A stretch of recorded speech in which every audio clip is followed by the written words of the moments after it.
happening. How does a minister who walks into a government with 50,000 shillings become a millionaire in 2 years with a salary that can't afford 3 pairs of shoes? Where does he get the money from? Any government minister who becomes a millionaire after being to a government office is a thief. That's true. That's very true. There's no millionaire who becomes a millionaire through government salaries. I make that statement loud and clear. So this whole concept of democracy is a facade, the entertainment for the poor, to think that by voting a president into power, they've actually put a man in control.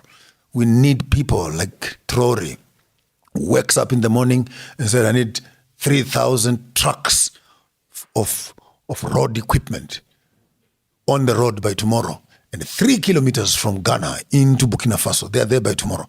I need a hospital there. I need an aeroplane manufacturing industry there.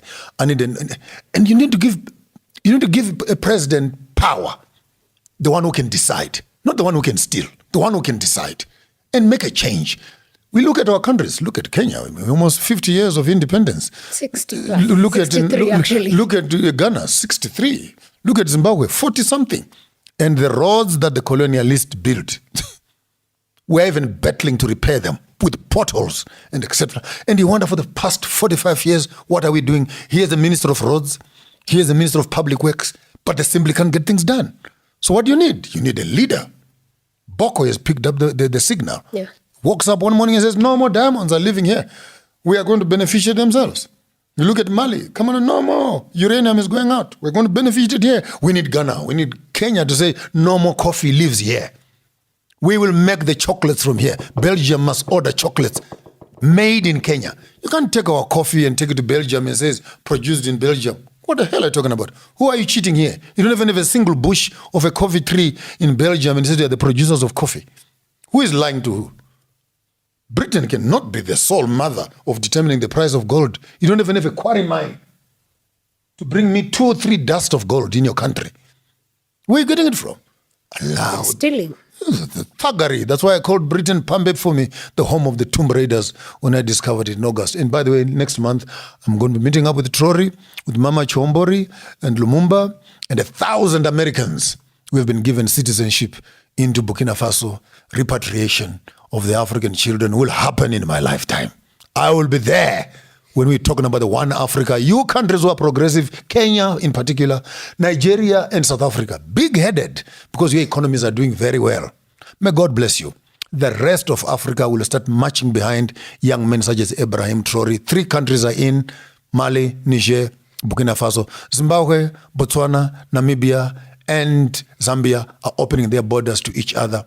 You, Kenya, Tanzania, and Uganda, I wish you can make this thing much more active. And if these 3 in the north, 4 in the south, 3 in the center, 4 plus 3 plus, we already have 13 countries that are already thinking in one space. This is where my head gets spinning.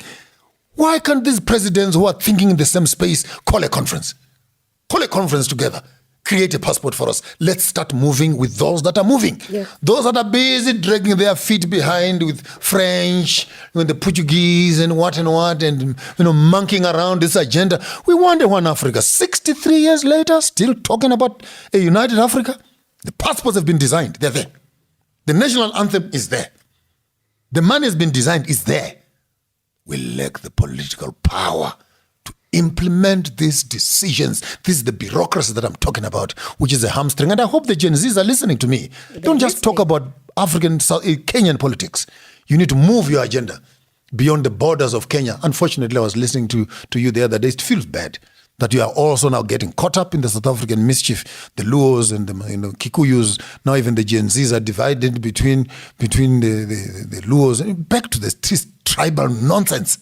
We are working towards the same mess away. that Raila and Kenyatta were fighting for years before you were even born. It has now resurfaced, even amongst the young people. I thought you were Gen Zs, you were progressive. You studied together, same universities, sharing notes. But all of a sudden, when old goats with their old theories of tribal divisions come amongst you, Here, the Luos are now on one side, the Masais are on the other side, the Kikuyus are on the other side. The same devil that destroyed you has resurrected amongst yourselves. Wake up, Kenya. We are getting away. Wake up, Kenya. I'm not amongst you, but I'm with you. Thank you very much. So, do you think Regroup. we are You had a regrouping? very good thing happening there. Yeah, we are regrouping for sure.